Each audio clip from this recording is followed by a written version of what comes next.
What's going on, everybody? It is the one and only Q here from Retro Q Game, and it feels like it's been a hot minute since we did one of these beautiful little Quack experimental podcasts, and I am thankful to be able to be back here to do this yet again. It's been like I said, a while. We have some good topics to talk about. We have a lot of topics to talk about, and some of them have some significant notes. But I want to just point something out that everyone has probably noticed that here we are at episode 79 of our Quack experimental podcast, and of course, it's a little bit different this week. Now, you may be wondering why that is, but we haven't got to that yet. But let's face it, week in, week out, or whenever they are nowadays, it's basically the same old musical formula. Clowns to the left of me, jokers to the right, and here you are, stuck in the middle with Q. So we're going to do something a little bit different. We're going to throw it off kilter. What we're going to do is we're going to put it a little bit off center. So yeah, here we are with our slightly off center Quack experimental podcast, episode number 79. Now, I know, as you can see in the background, we are not sporting our ceremonial podcast garb this week. But, well, we got something special anyway. And that, of course, is our topics. So let's start off with our first one, because we have some Persona news to talk about. Now, the reason for that is here we are right at the very end of 2020, and we are going, hopefully, to hit 2021. Hopefully, we're not going to get to January 1st, and it's going to be New Game Plus of 2020. No one's looking forward to that. But anyway, when it comes to 2021, well, we do have some good stuff to look forward to, because 2021 is the 25th anniversary of the Persona series. Now, it's not the 25th anniversary of Shin Megami Tensei before someone else goes and has a fucking aneurysm about that, like many Nintendo fanboys tend to do. But no. We're talking Persona. Yes, I understand Persona is the spin-off to the original series. That doesn't really matter because it's now the better series based on everything that's come out and all the games and whatnot. Now, the producer and director, whose name I will probably butcher, Kazuhisa Wada, has teased exciting plans for next year, 2021 and the 25th anniversary. Now, this begs some of the age-old questions. What are we going to see? Are we going to get some of the more promised ports that have been going around of the mainline entry Persona games? Maybe even some of the spin-off games. In the case of, let's say, Persona 4 Golden, that came to PC, set the JRPG world on fire all over again, myself included. And, well, it kind of blew the socks off Atlas with how well it sold. So, yeah, we can pretty much expect a lot of other stuff. Persona 3 FES, Persona 5 Royal, God knows even some of the spin-offs. The rhythm games, the fighting games, who knows, whatever else. But of course, we might even see a teaser or an announcement of Persona 6 or new spin-off games. I mean, who knows, maybe we'll have Persona 5 Arena, or we'll have, well, I guess we already have the dancing games for the rhythm games for Persona 3, 4, and 5, so it doesn't really count, I suppose. But anyway, all of these games, these potential ones, these ports, these new games, whatever it is, bonus points if they don't come to Switch, because that just tickles me in such a way that is chef's kiss. That's the only thing I can say to it. But anyway, just on top of that, we do have a little bit of extra Persona news in general as well, because Persona 5 Strikers, aka Persona 5 Scramble, has been officially confirmed for the West. And this was after some will they, won't they being mentioned in investor calls and no mention in investor calls and all as well. And it finally, everyone was wondering would it happen. And it turns out that it is going to happen. It's coming to the West February 2021. Obviously, it's coming to PS4 and it's coming to Nintendo Switch, as previously announced. But what was probably a reason for the delay, or not so much delay, but the radio silence and potential delay, is now the announcement, same day, same date, a glorious PC Gaming Master Race version of it. So I reckon, after the success of Persona 4 Golden on PC last year, they kind of delayed it and ported it over to PC, which is looking good. The game isn't still for me. I don't like Musou games, but it's looking good for the series and its future on the glorious PC Gaming Master Race, the only platform that matters. But speaking of the only platform that matters, that's a really weird segue, and I'm going to have to try and force into this one. We got some Metal Gear Solid stuff to talk about. Now, this isn't 100% confirmed or official that anywhere I could find it just yet, but the Metal Gear Solid film is sadly, probably, about to officially happen. And if all these reports that are piling in and all, again, it doesn't seem to be anywhere 100% confirmed and announced just yet, but the rumors are piling in and picking up and whatnot, that the film is going to be already starting with a terrible casting choice. This is Oscar Isaac as Solid Snake. I'm going to say that again. Poe Dameron as Solid Snake. He's probably in a bunch of other stuff that I just don't know about. But you get the idea. I am not a fan of this casting choice. Not in any possible shape of it. Now you may be wondering, now that we're a little bit further into it here, Q, how's this a segue of talking about the only platform that matters? Well, I'm really going for a bit of a reach and a bit of a stretch here, because since we're talking about Metal Gear Solid, there's a completely baseless and unfound rumor about a Metal Gear Solid remake, supposedly, potentially, involving Blue Point Games, which would be amazing. Don't get me wrong, would be amazing. And if the rumors, which no one should believe because all the sources are, dude, trust me, bro, it's coming to PS5 and a glorious PC Gaming Master Race. Boom, segue complete. Where, of course, it would look and play and run best on PC.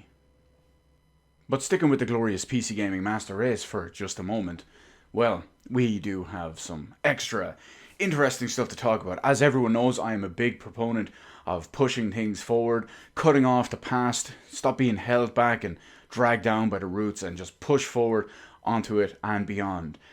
Speaking of beyond, we have Medal of Honor Above and Beyond, the new VR single-player title from Respawn, and the first new Medal of Honor game in a long time.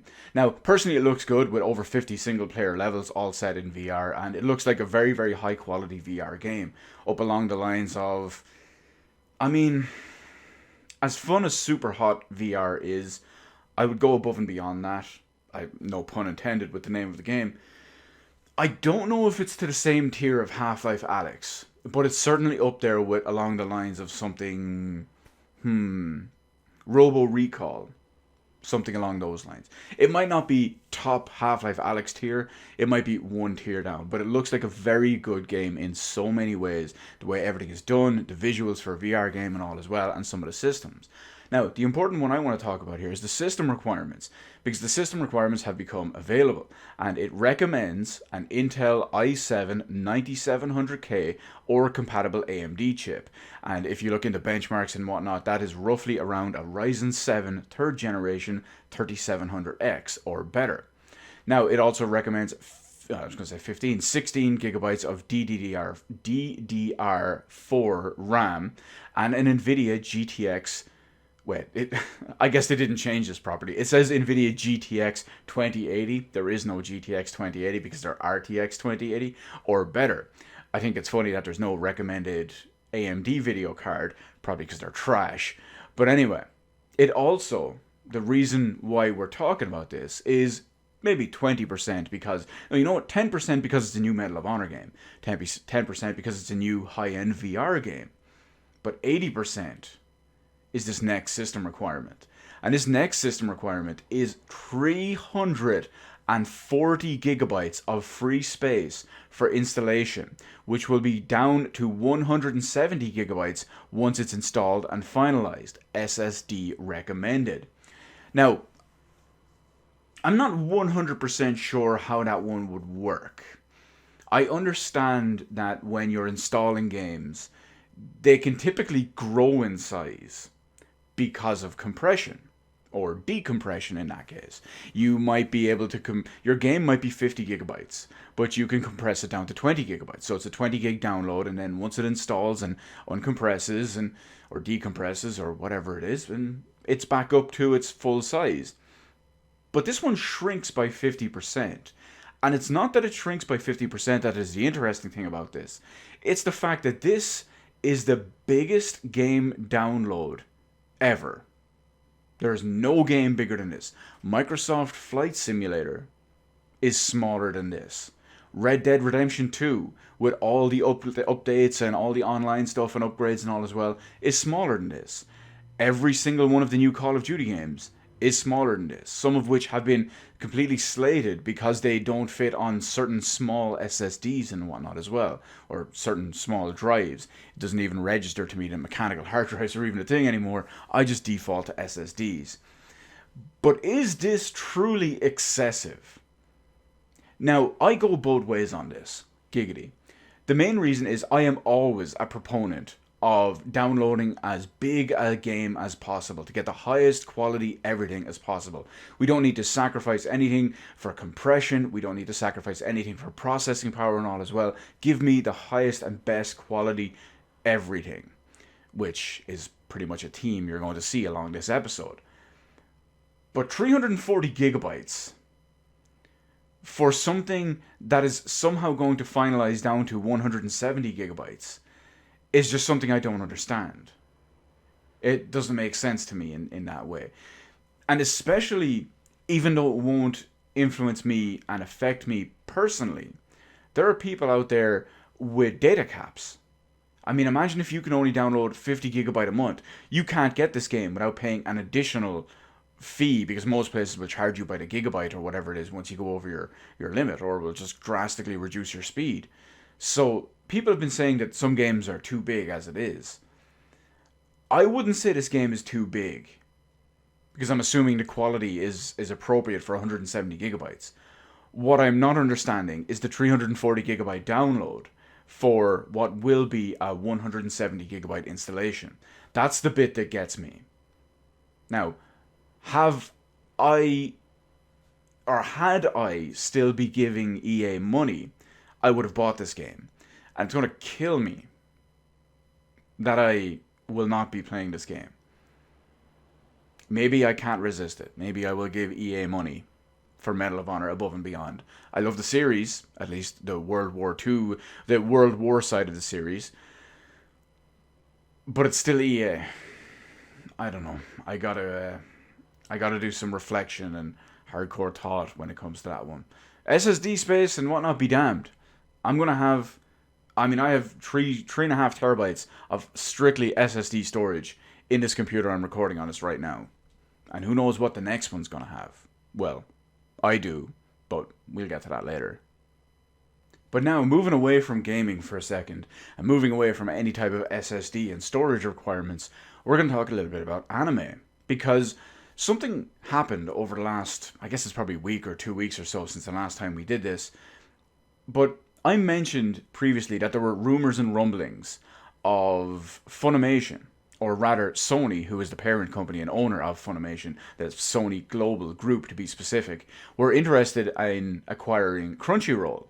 Now, Crunchyroll, of course, as you know, they're mainly a streaming service for licensed anime in various parts of the world. But for other people and in select markets and select games and genres and whatnot, they're also a production studio in their own small way. So they do produce a very small amount of anime and all as well. But again, it would be companies that own them and whatnot that would have all these studios and all too. And it turns out that these rumors were true. So Sony Global Group has acquired, or has entered into the process of acquiring Crunchyroll. Now, I'm not a fan of this type of thing because it gets Sony ever so much closer to being a Disney tier monopoly of anime.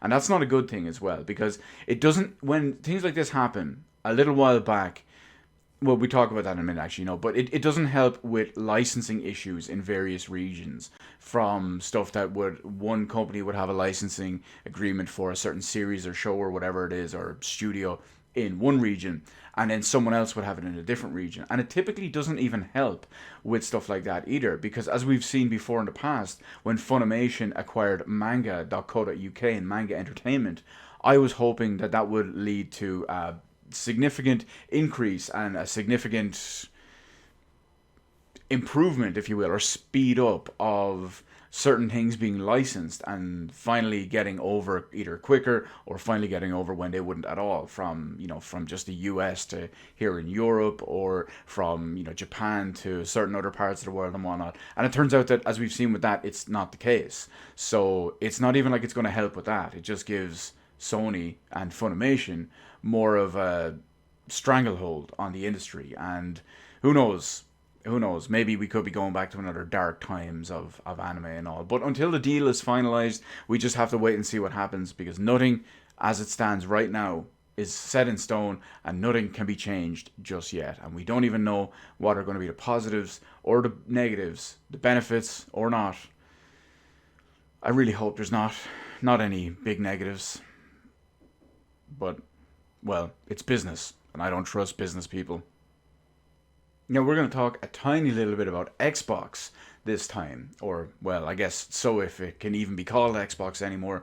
Simply because there was one or two small announcements at the Game Awards. Obviously, that show I had zero interest in, but I made a little bit of a meme video about the nominees for the whole thing and all as well. But anyway, back to the point here. So there were plenty of announcements from Microsoft, from Sony, all this as well. There was nothing super major, but there was one that stood out a little bit when it came to the Game Awards and Xbox. And that is that Microsoft have now announced that there is a new Perfect Dark game in development, and it's made by the Initiative. So it's going to be weird to see how it goes, because the last time we had a proper Perfect Dark game was a launch title for the Xbox 360. We didn't even get one for the Xbox One at all. So yeah, it's been, well, as of right now, 15 years since our last game. Who knows how that one could go even further. Well, I mean, you know what? Depending on how you want to look at it, there was that remake on the Xbox 360 of the original Perfect Dark. I don't know if that counts. It's a great remake. It's a fun remake of a great game. I don't know if it counts. But the last time we had a new true entry in the series, 2005. So, yeah, it's going to be interesting, especially because we don't really know much about the Initiative just yet. Although, well, with how Microsoft run their studios, it's a bit dicey. But I don't want to say I'm willing to give it the benefit of the doubt. I'm just willing to tolerate it and not shit all over it automatically, because I want it to be good. I don't really have faith that Microsoft have the ability to do that, but I want it to be good. Now, again, it is so very early. We just have the initial announcement teaser, and that's it. No details, no anything other than that. We don't know how far along it is in development. We don't know if it's going to be held back by the Xbox One. Probably not at this point. Microsoft knew better. But on top of that, we did see one other thing at the Game Awards. There was a slight new small trailer for an upcoming update and a console kind of window, if you will, for Microsoft Flight Simulator. But interestingly enough, something I pointed out months ago turned out to be true. Why? Because Nose Q Damas is always right, baby. Always. Always bet on Q. It's that easy. But anyway, Microsoft Flight Simulator has been cancelled on Xbox One. That's right, it had been completely cancelled on Xbox One. Originally, it was planned to launch on Xbox One, the Xbox Series MES consoles, and of course, the proper only way to play any game on PC. And we all know it launched a PC to massive critical acclaim, and it will be coming out some point next year on the Xbox Series MES consoles. Now, remember when I said a little while back, I not so much predicted, but I proved all of this. When Microsoft were talking about their Flight Simulator, they used to mention Xbox One, Xbox Series consoles, and PC. Then eventually, they removed all mention of Xbox One off every single website and every single reference and every single page and every single everything, except for one single solitary mention in some random obscure FAQ in the middle of nowhere behind 600 other pages. And I pointed it out. And people said I was being wrong, I was being a fanboy. Hell, people called me a Sony fanboy over it. Where's the logic there? But anyway, I was right, as always, because we all know the Xbox One, the Xbox One S, and even the Xbox One X would absolutely burst into flames trying to play that. I was going to say try to play that game, because They are an absolute piece of hardware shite. Jaguar and GCN, thank God you are no longer factored into any equation, or at least anyone that matters. But speaking of Microsoft, well, we have some sad and bad news here. Microsoft have announced the end of online services for certain Xbox 360 games. Now, they're not completely taking Xbox Live off the 360 altogether. In fact, that would be fairly strange simply because a lot of the backwards compatibility games on Xbox One and Xbox Series MES consoles use the Xbox 360 servers because they're backwards compatible. It's still using what would you call it, the original online coding and component from it there. Now, in this case, Microsoft have actually announced the Halo series as what's going on. And it's going to be the Halo series all on 360 and 360 via backwards compatibility on Xbox One and the Xbox Series MES consoles that's going to be discontinued. Now the games, of course, are Halo Reach, Halo Anniversary, Halo 3, Halo 3 ODST, Halo 4, Halo Spartan Assault, and Halo Wars. Now, of course, the list of affected wait a minute. I think I missed. You know what?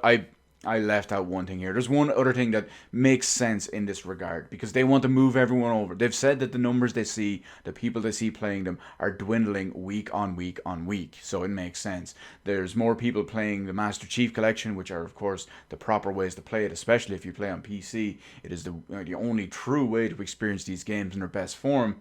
But, well, here's what's going away if you play on 360 or backwards compatibility on any of the Xbox future consoles. So, the list of affected services is slightly complicated and unclear. It's a little bit all over the place. For example, it says campaign is still supported, but it doesn't mention if that would include online co-op campaign, simply because I'm not even sure which services exactly based on the image that it's taking off and whatnot on there too, especially because some of those could be hosted on a dedicated server, some of them could just be hosted on it could be a peer-to-peer version as well. But anyway, let's give a quick key takeaway from all of this list, if you will. So the important ones is that matchmaking and file sharing will be disabled for Halo Reach, Halo 3, ODST, and Halo 4.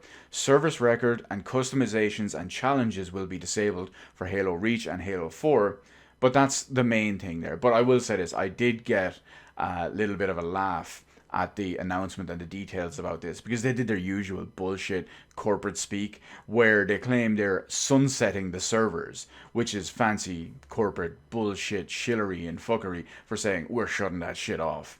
But anyway, it's a little bit, I guess you could call it a little bit sad in a way, even though it affects fewer and fewer people every day and every week.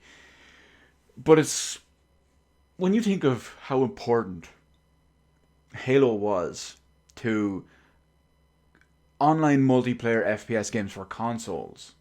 Sure, Halo 2 did the big one, but Halo 3 was huge. ODST to an extent was not as big, but it was still there. Halo Reach was a big one as well because it's such a quality game. Halo 4 even was hype enough. And now it's all kind of going away. It makes sense. They can use all these servers. It's just been a waste.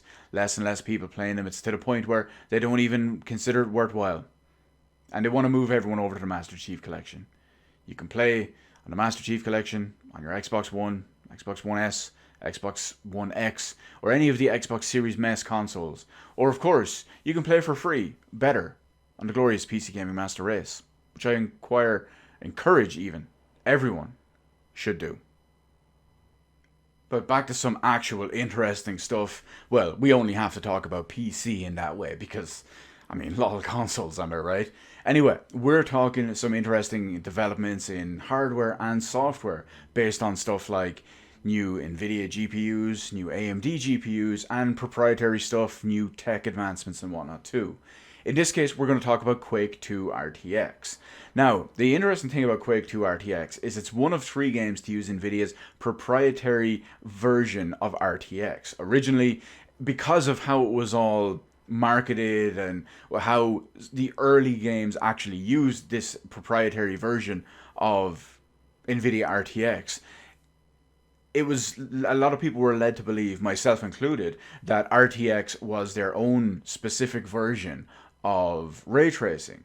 And I was curious, I even mentioned it a while back, how would AMD related cards support ray tracing in games that use what I believed at the time would have been NVIDIA proprietary technology. That's not including stuff like Quake 2 RTX. It would include standard big budget stuff along the lines of pretty much the majority of games out there now that have support for Cyberpunk 2077 would be one example of all that.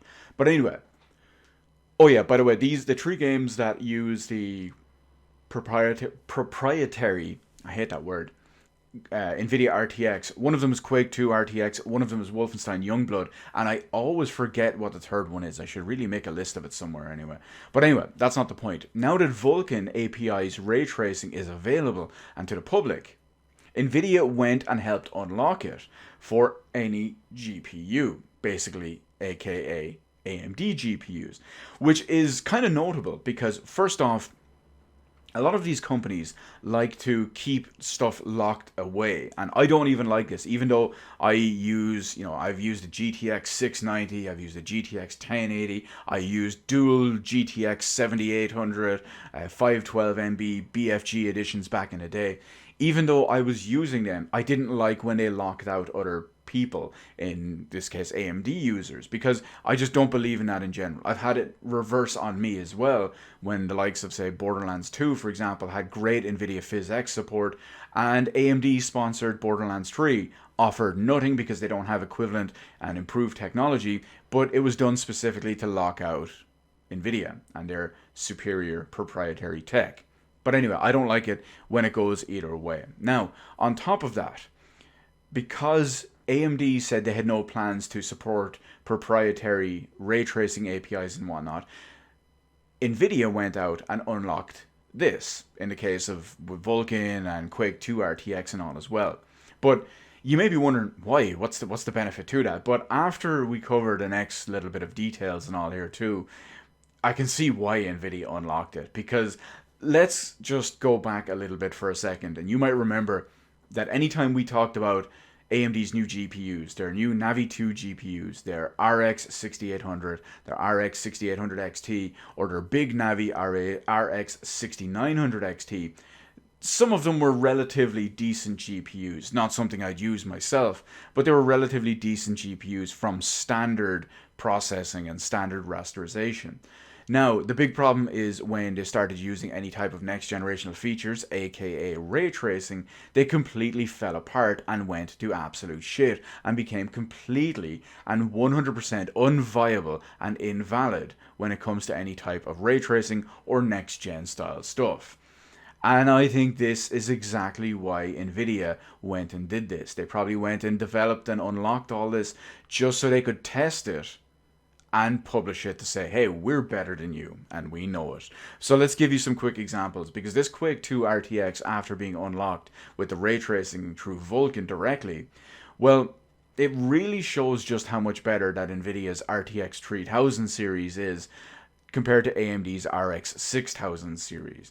Now, we all know, like I said, that the RTX, or the RX, there's so many RXs and RTXs here, we all know that the AMD RX 6000 cards, including the 6900 XT, suck for ray tracing. And Quake 2 RTX turns in stellar results in just that form, especially if you have, as a highlight, any NVIDIA RTX 3000 card. Let me give you some examples and some numbers here. The RTX 6800 XT, which is the kind of flagship one that most people would be buying, at least they shouldn't be, is running around half the FPS of the equivalent RTX 3080. Let me give you some numbers here. At 4K, the NVIDIA RTX 3080 averages 36 FPS. AMD's RX 6800 XT turns in 18 FPS. Both of them completely unplayable. At 1440p, the NVIDIA card turns in 78 FPS, which is playable, but it's not ideal, you'd like to see higher.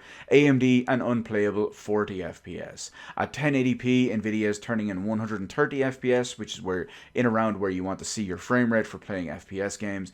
And AMD turns in a bare minimum, barely passable 68 FPS at 1080p. Remember, these are next-gen cards for 1080p in this case for AMD if you want a playable frame rate with all on this too. And this just reinforces how bad the first generation of AMD ray tracing cards are and how completely inaccurate and how completely useless they are in that regard. But you know what, in the interest of fairness, I will say this thing. AMD drivers do note that they currently have issues with many of the ray tracing games, such as Metro Exodus, Shadow of the Tomb Raider, Battlefield 5, and Call of Duty Modern Warfare. That's AMD drivers failing as usual. But in this case, it's not just the drivers failing as usual, it's the hardware and all too.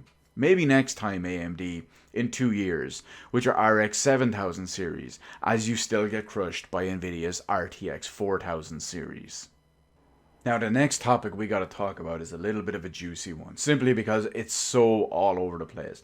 And we're talking Cyberpunk 2077. Now, I covered a lot of this already in a separate video. I highly suggest you check it out. But it's gotten worse since then, and more stuff has happened and more stuff has come out.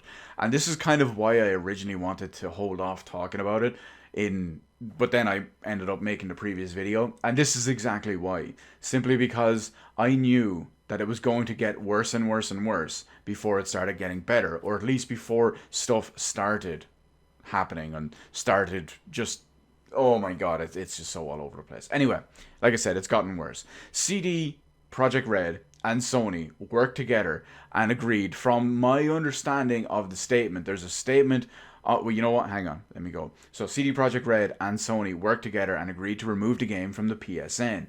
And everyone seems to be reporting it as Sony forcing and removing the whole thing. But it was announced on the Cyberpunk Twitter feed that it was after their discussion that a decision was made to do this.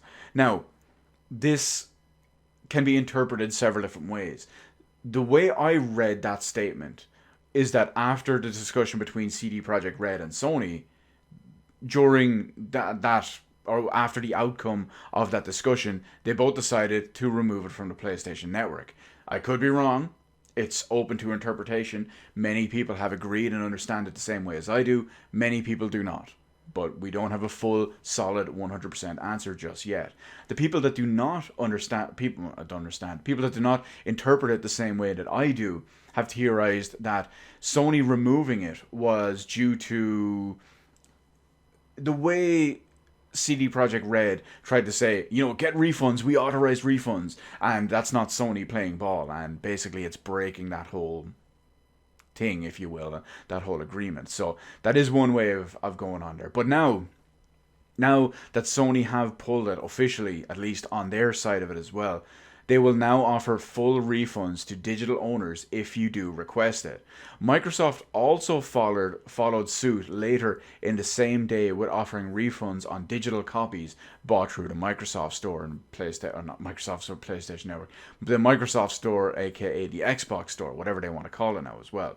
Now, the game is still sold digitally on the Xbox, however, but Microsoft have added an extra warning on the page on the Cyberpunk page where you can purchase it. And it gives a warning about new visuals and performance issues and bugs and glitches as the warning on the page. Now, in something I have never seen coming, I will say this. CD Projekt Red are actually going to go and help out physical owners of the games. If you have a physical copy of the game. Now, they suggested to try first go get a refund from your original point of purchase. If you bought it from Amazon, if you bought it from GameStop, if you bought it from Game, if you bought it from EB Games, or whatever your local retailer is, be it Walmart or Best Buy or wherever it is you live in the world that buy them. But if they don't sort you out, CD Projekt Red had a specific new workaround for this. Now, this is already passed as of today, but I wasn't going to make a separate video on this just to alert everyone to it.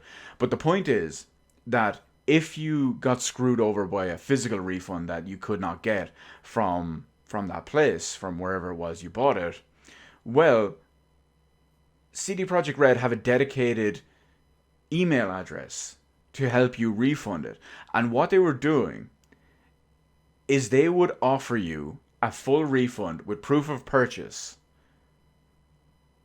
based on your physical copy out of their own pocket, which is something, again, like I said, I'd never even heard of. That's very, very strange to me that they would actually do that.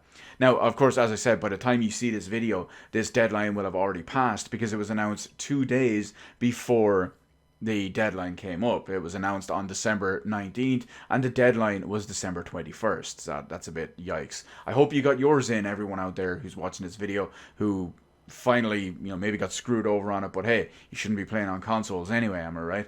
Now, anyway, interestingly enough as well, just to take this one step further, is a major investor group of CD Projekt Red, or just CD Projekt, which is the overall publisher behind CD Projekt Red, who is just the development studio side of it. They're even investigating a class action lawsuit, mainly because they've been hiding the console versions, and even how buggy not just how shitty the console versions were in every way, but even how buggy the PC version could have been when they were showing it off. And it was specifically listed as misrepresentation in order to obtain financial gain, which makes perfect sense considering the fact that they had 8 million pre-orders for day one of launch. Not to mention how many people bought games beyond that. Because let's face it, there was going to be a shitload of sales on day one before everyone found out about the shite. It's Watch Dogs all over again. People bought Watch Dogs in droves. You know what? You only find out it's shite on day 2. That's the problem. It's just like The Last of Us Part 2. People bought that in droves, although albeit, as far as we know, less than Ghost of Tsushima and Cyberpunk 2077. But yeah, people only found out it was shite after they bought it. Anyway, back to our point here as well. But CD Projekt Red, over the whole situation, even said that they skipped some of the Sony and Xbox required certification promises to fix things. And what happened because of this? When the game was pulled from the PSN, CD Projekt Red lost their approved developer status, which is basically like fast tracking of certain things and overlooking certain things and lower requirements and certain things to put games on the PlayStation and the PlayStation Network. And it's so funny because with the whole CD Projekt Red thing, they said that they were too focused only on the PC version and getting everything running and looking good and playing well on the high-end PC version, which they didn't even do very well. Granted, the game looks good, but at least on high-end PC, but they still managed to fuck it up. But hey, they should have just put it on PC and kept it as an exclusive. Would have made far more sense. Lol, lol, lol, lol, if you will. But anyway, all the details are in the other video, at least all the ones previous to what we talked about in this one. Go check that one out. But just when you think it couldn't get any worse for CD Projekt and CD Projekt Red, well, GOG have been having a pretty hard week. Or GOG/CD Projekt Red/CD Projekt. They've been having a pretty shitty week. Between everything Cyberpunk related. Now, they've even been exposed for bending over for China yet again. Now, Red Candle Games, they have recently, just a few days ago, announced that their game Devotion would be releasing on GOG. GOG, of course, quickly backtracked that whole thing anyway and pulled it basically from there, and they will not be releasing Devotion on GOG. According to GOG, at least anyway, this is after a claim that they've received many concerned messages from gamers. Really? Really, fam? Let's face it. It's not that simple.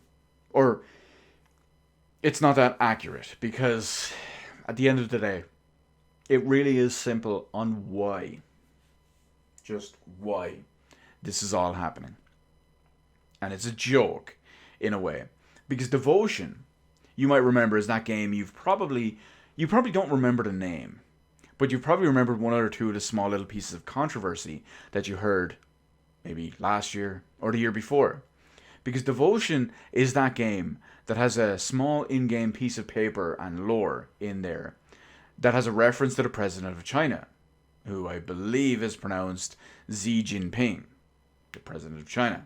And it calls him a moron, and it has an image of Winnie the Pooh on there as well. Now, given how China operates, he's actually already banned everything based on Winnie the Pooh, because it's used to make fun of him. People say it looks like him, and he doesn't take that kindly, and, well, big fragile egos being what they are and all, you get the idea. And in fact, it's illegal to speak out and criticize him or the Chinese government. So, yeah, that's a whole other story. So, basically, what happened here is China said, likely at least anyway, if you sell this game on GOG, you can't operate GOG at all in China. Of course, China is one of the largest markets in the world for many things, including PC gaming. Which brings us to the main point. China's influence on practically every type of media and just even technology and hardware production and manufacturing and non-hardware related stuff as well. Every company is afraid to piss off China because of the market share, aka profit. You release a film in China, 1 billion people can see it. That's a lot of potential money. You release a product or a game or something in there, that's a lot of people that could potentially buy it and play it. So pretty much CD Projekt didn't want GOG and their aka the revenue stream from all those people being affected and denied. Now, Activision are already used to cooking out on this whole thing. The NBA as well, Capcom, especially with the new Chinese joke in the Monster Hunter film. I don't even know what it is, but you get the idea. It's all absolutely ridiculous. But here is my question. Who will be the first person or the first gaming company, the first large scale one, the one that has any pull and importance and all here? Who's going to be the first one to stand up to them? I'm not holding my breath for anyone this time soon. They're all businesses. And they want that money. They really do. They need it to pay their shills. But speaking of Capcom, there's been a tiny extra little bit of Capcom leaks. Now, if you don't know about the whole situation, Capcom recently got hit by a ransomware attack that stole 1 terabyte of internal data from them. This includes many things like game development, source code, projects, timelines and release schedules, business dealings, and even personal info from many of their employees, including stuff like bank account details, their personal details like home address and employment details and stuff as well.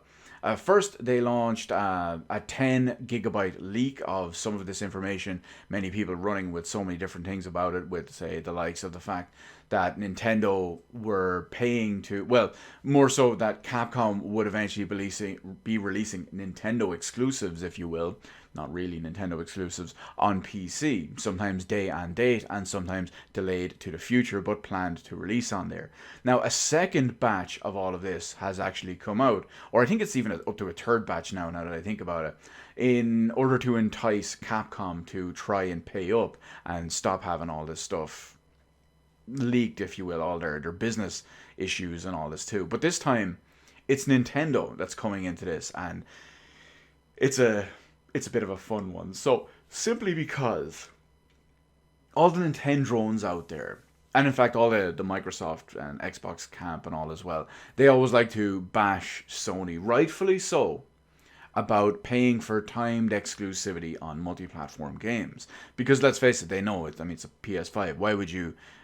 I mean, the PS5 and the Xbox Series mess are just so underpowered, it's ridiculous. And why would you buy these games and have them underperform on consoles when you could just buy them on a better platform on PC? So, in this case, of course, they usually bash Sony and the Sony fanboys over this. Now it turns out that they don't really have too much cause to do so, because it turns out Nintendo is paying $6 million for timed exclusivity on Monster Hunter Rise.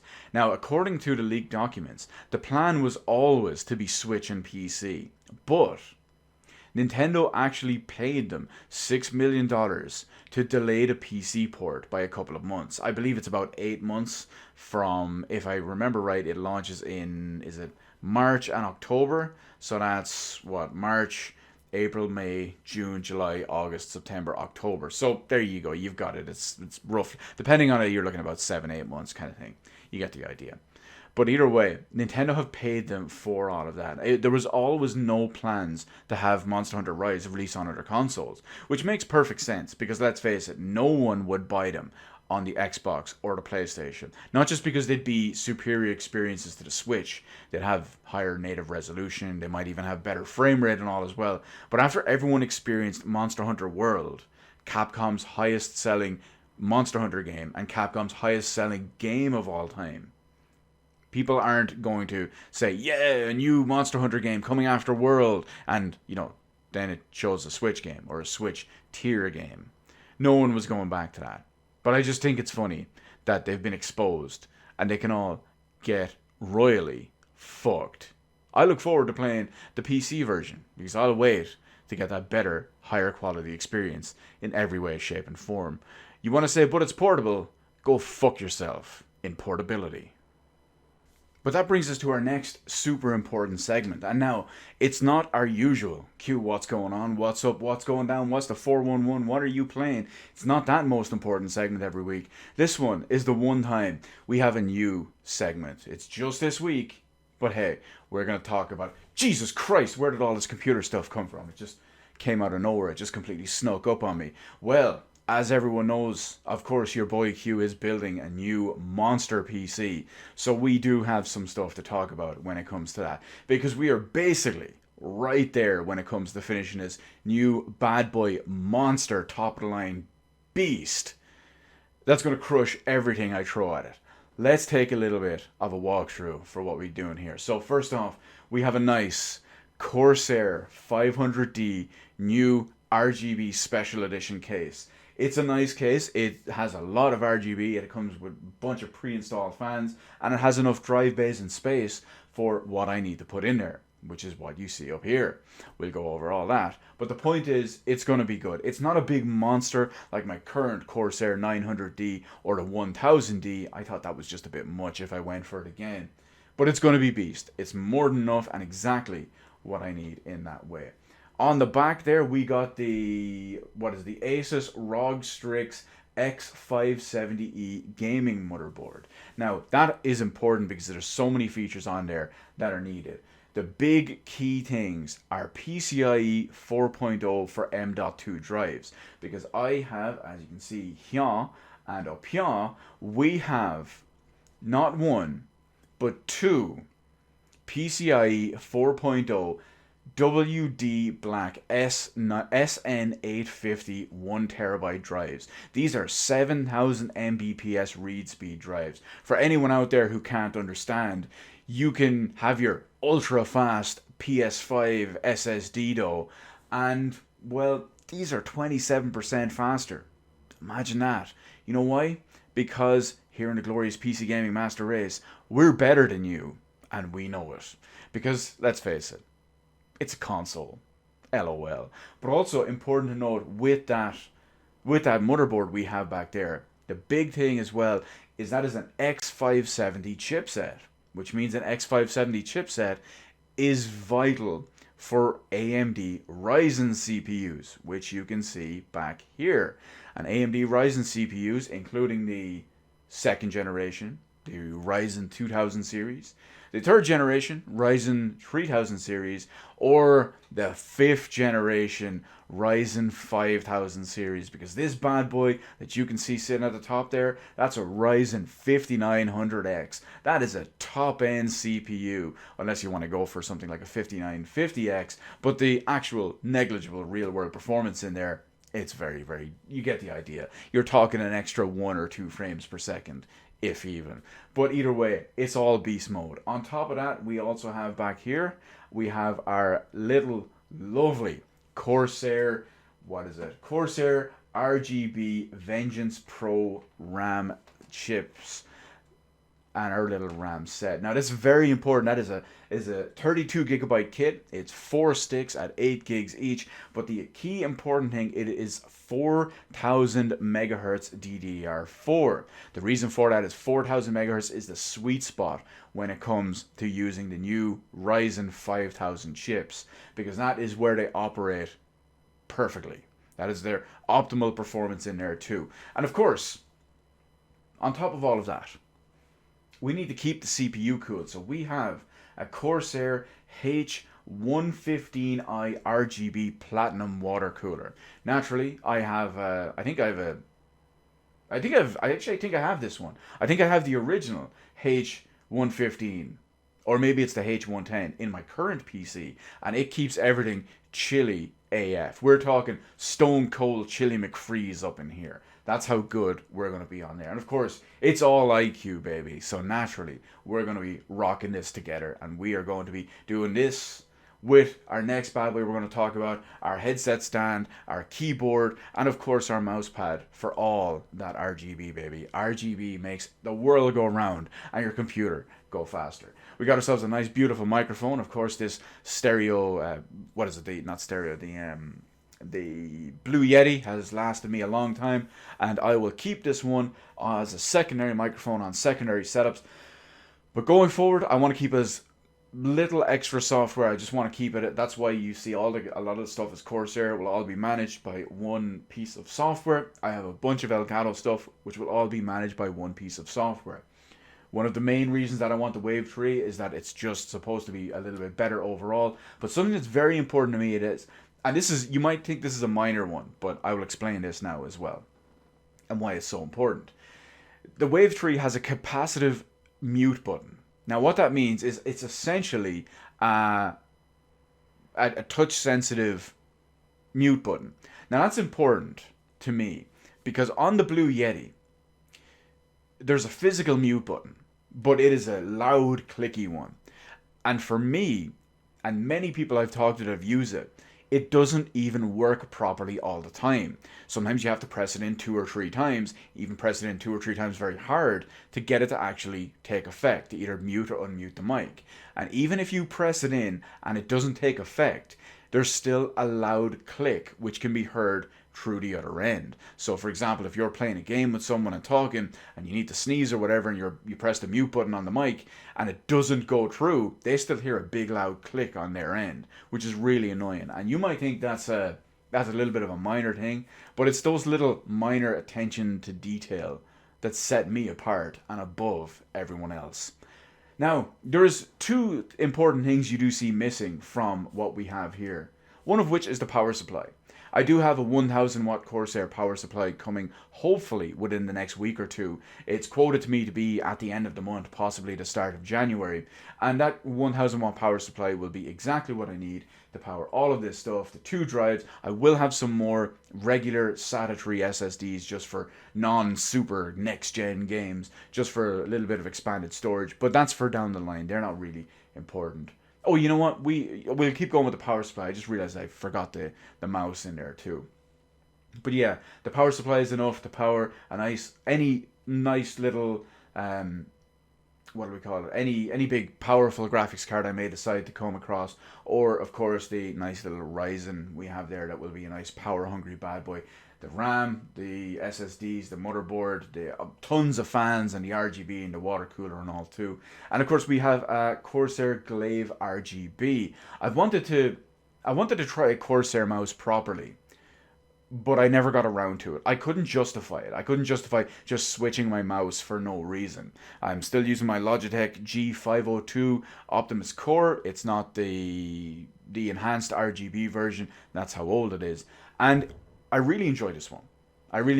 But 2 things. I wanted to finally get and try a proper Corsair mouse as a significant time investment and time usage. And 2, I only have 2 things. 1 thing even really that uses the full Logitech Gaming Suite software. And that's this mouse. With the Corsair mouse, at least it's controlled all in at the one. And that is another draw to it as well. Now, so other than that, we have everything covered, except for 1 thing really. And even though I'm still waiting on the power supply, well, I got sick of waiting. And what happens when you get sick of waiting? Well, you do stupid things. Some people call it stupid things. I call it cute things. Because next up, we have our big dog, top dog, big balls, whatever you want to call it, RTX 3090. That's right, baby. It's not a 3080. It's not a 3070. It's not a 3060 Ti. It's a 3090. It is the big dog, big nuts EVGA FTW3 Ultra. That's right, baby. 3090. I got sick and fucking tired of waiting for a 3080 or a potential 3090 to be announced or 3080 Ti to be announced and then come out. Here we have 24 gigabytes of GDDR6X. So any type of potential RAM issues, VRAM issues you may or may not run into on the lowly peasantry RTX 3080 will be non-existent for this, because this is the king. This is not the king. You know why? Because this is the ace. People trying to be the king, but the ace is back. You know who's the ace? Your boy Q with a 30 fucking 90. I'm gonna be playing all the things. What game are you going to be playing, Q? What are you going to try out first? Call me Gary fucking Oldman, because I'm going to be trying out everyone. Because I can. I'm going to be getting the highest possible frame rates, the highest possible quality, the highest possible native resolution. None of that shitty DLSS 2.0 or 2.1 fake AI upscaling that I've pointed out multiple times to people that I can tell when it's a lower quality AI upscale picture. No, we're going big dog, big nuts, real king shit here, fam. Anyway, unfortunately, not so much unfortunately, but true to my own choices and whatnot too, this is very expensive. This was very expensive. I'm just going to say it a third time as well. This is very expensive. Has it been overkill? You could probably say that. Is the performance gains over a 3080 worth the premium price you pay to be in such a big dog, big nuts exclusive 3080 club? No, probably not. But you know what? I'm better than everyone else because I am your boy, the top dog. That is me. This is why I PC game. I don't PC game for 60 frames. I PC game for 160 frames. At 100... Oh, I was going to say at 140p lines. But at 1440p, 300 FPS, at 4K, 120 FPS, I do whatever the fuck I want. I'm going to ray trace the shit out of everything. I'm going to natively render absolutely everything. And I'm going to put everything up there at absolutely everything. Why? Because this is fucking king shit here. And remember, this ain't even king shit. Because this is ace shit, baby. Pokemon Ace Trainer has fucking appeared, and he is building the king shit that you wish you could have. PlayStation 5, Xbox Series mess, go fuck yourselves, you laughable pieces of shit hardware. We back, baby. We ballin'. Big dog, big fucking nuts. And now that that's all taken care of and out of the way and all, I'm going to try to blow through this little next segment just as quickly as possible.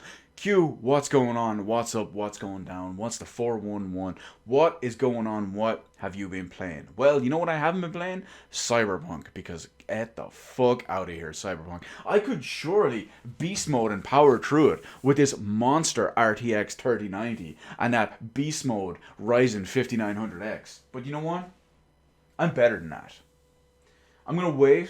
I'm going to pick it up on sale at some point, maybe 2021, if the game even gets finished in 2021. But hell, who knows? What I have been doing, what I have been playing, Project Zero, aka Fatal Frame for you American guys out there. I played through the entire one on PS2, the entire first game on PS2. I never finished it back in the day. I actually got stuck, and I don't remember exactly where I got stuck. I do remember one or two segments, but I completely finished it now, and that's so good. I moved on over to Project Zero 2 Crimson Butterflies on the OG Xbox Original 180, and I managed to finish that on there as well.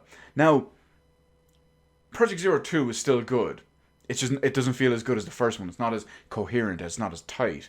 Just the way they do the story, and it's a bit too loose for my liking. Now, I have got the PS2 set up over there as well. I tried to sit down and start up Project Zero 3, but I just wasn't really feeling it when I tried to start it up. I might even do it tomorrow, possibly even later tonight while all this is rendering, but we'll see how it goes in the meantime. Now, of course, all of that is played on the PVM in its best possible form, all well connected to the new sound system.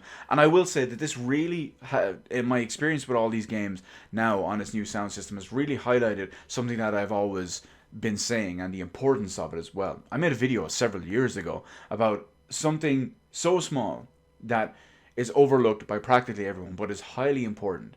And that is to play even handheld games. I was using the PSP, the PS Vita, and the 3DS at the time. Play them with either, not, I even hesitate to say, proper, true, high quality headphones, but just output audio to real good speakers. The difference is huge in that as well. It's so important. I mentioned it back then because the audio is designed properly originally, and then it's just shrank down and compressed to fit an output from those shitty little speakers. So if you have the original quality audio and you can pump it out through some better speakers, I'm not saying build a small little hi-fi stereo amplifier, stereo bookshelf speaker system just to play your PSP games, but no, just if you're going to play them, connect them to some good true speakers, connect them to something proper in order to get a little bit on there as well. I will also say that this whole thing, the retro games, the current monster that's going to be coming up, it's all a nice bit of a distraction. As we all know, I completely burned through Full Metal Alchemist in a very short period of time, and then I moved on to Full Metal Alchemist Brotherhood.